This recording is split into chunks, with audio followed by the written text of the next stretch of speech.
warahmatullahi wabarakatuh. Kita bertemu kembali dengan pembelajaran yaitu teks prosedur. Kelas 11 kali ini akan bertemu dengan Budian di pembelajaran teks prosedur. Kita lihat materinya ya.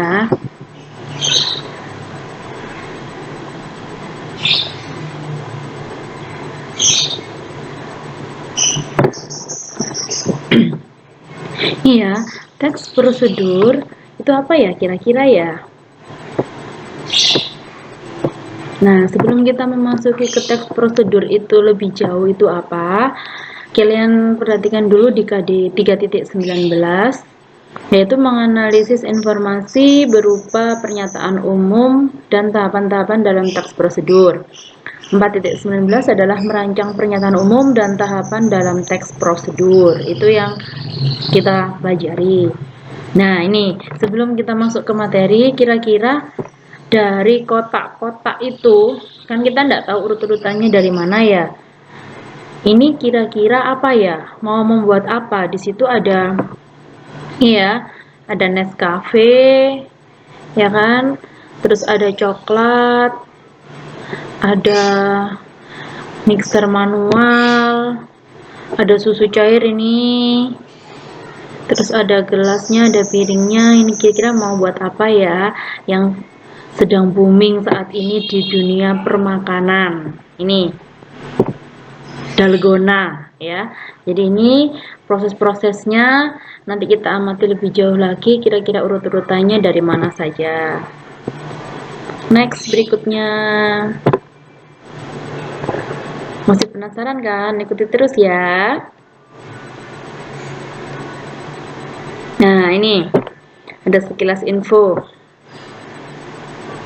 Teks prosedur adalah aku membuat sesuatu yang masih mentah menjadi berwujud dan berfungsi atau bisa dimakan. Jadi teks prosedur itu kalau berupa makanan atau minuman berarti pasti nanti berhubungan dengan kita memakannya. Tapi kalau itu berhubungan dengan benda, merakit, berarti dari benda yang belum jadi akhirnya berubah menjadi sudah jadi dan berubah fungsi.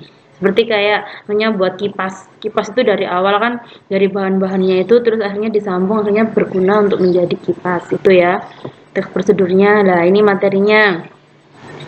Yang pertama adalah pengertian, berikutnya adalah ciri-ciri, berikutnya struktur, dan yang keempat adalah unsur kebahasaan. Nah, ini pengertian teks prosedur ya. Teks prosedur menurut buku pegangan guru itu adalah suatu tindakan atau operasi yang harus dijalankan atau dieksekusi dengan cara yang baku atau sama agar memperoleh hasil yang sama. Di sini intinya yaitu sesuatu hal sampai proses jadinya dalam bentuk yang sama. Tuh. Sedangkan kalau yang menurut Wikipedia itu adalah teks prosedur yang menyajikan suatu langkah-langkah kegiatan atau tahapan-tahapan untuk menghasilkan sesuatu. Intinya dari kedua hal ini sama ya, dari keduanya ini sama sebenarnya. Next, berikutnya. Nah, ini ciri-ciri teks prosedur. Teks prosedur mempunyai beberapa ciri. Sebenarnya banyak ciri-cirinya, kalau kita lihat itu banyak sekali. Tapi di sini yang lebih saya anggap lebih berpengaruh, lebih penting yaitu nomor satu adalah panduan langkah-langkah yang harus dilakukan. Itu ciri-cirinya, ada langkah-langkahnya. Yang kedua adalah aturan atau batasan dalam hal bahan atau kegiatan. Yang ketiga adalah isi kegiatan yang dilakukan secara urut. Intinya tidak boleh seenaknya sendiri, tapi yaitu kita harus secara urut dari awal sampai akhir. Tidak boleh dari tengah ke awal terus ke akhir atau dari akhir ke tengah terus ke awal, tidak boleh. Jadi intinya harus tetap tahapan-tahapannya harus sesuai. Itu ya. Jenis teks prosedur apa saja? Nah, ini teks prosedur ternyata memiliki beberapa jenis. Yang pertama adalah teks prosedur sederhana. Dinamakan sederhana berarti ada langkah-langkahnya hanya sedikit karena sederhana, 1 atau 2 langkah atau 3 juga. Terus yang kedua yang dinamakan teks prosedur kompleks berarti di sini secara detail. Itu ya. Jadi urut-urutannya juga banyak, langkah-langkahnya banyak, dan secara detail. Itu adalah teks prosedur kompleks. Terus yang ketiga adalah teks prosedur tentang protokol. Nah ini, teks prosedur yang langkahnya bisa dibolak-balik, tapi tujuannya tetap bisa tercapai. Intinya kayak protokol kesehatan menggunakan masker, mencuci tangan, ya kan, meningkatkan daya imun. Nah, ini yang dahulu atau yang didahulukan yang mana? Terserah, bisa meningkatkan daya imun dulu, terus habis itu menggunakan masker dan sebagainya. Itu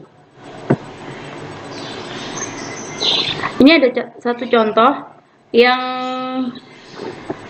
di sini adalah prosedur kerja. Jadi ini saya mengambil satu contoh saja, yaitu tentang prosedur kerja. Di dalam prosedur kerja itu ada apa saja?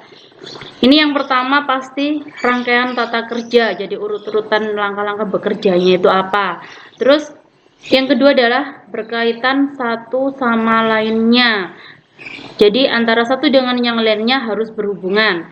Yang ketiga, urutan tahapan secara jelas dan pasti. Ingat, karena di sini adalah prosedur, jadi kembali lagi di awal, yaitu secara urut, tidak boleh secara acak sesuka hatinya. Terus yang berikutnya adalah cara yang halus yang ditempuh. Jadi intinya, apapun itu prosedur kerjanya harus disesuaikan dengan hal-hal yang ada, bukan melampaui batas yang tidak sesuai. Terus yang terakhir adalah menyelesaikan suatu bidang tugas pokok dan fungsinya. Jadi dari keempat ini akhirnya untuk tahapan akhir ya ini, itu adalah menyelesaikan suatu tugas sesuai dengan bidangnya. Itu ya. Nah, demikian penjelasan dari saya. Untuk penjelasan berikutnya akan kita bahas di materi dan pertemuan berikutnya. Saya akhiri. Assalamualaikum warahmatullahi wabarakatuh.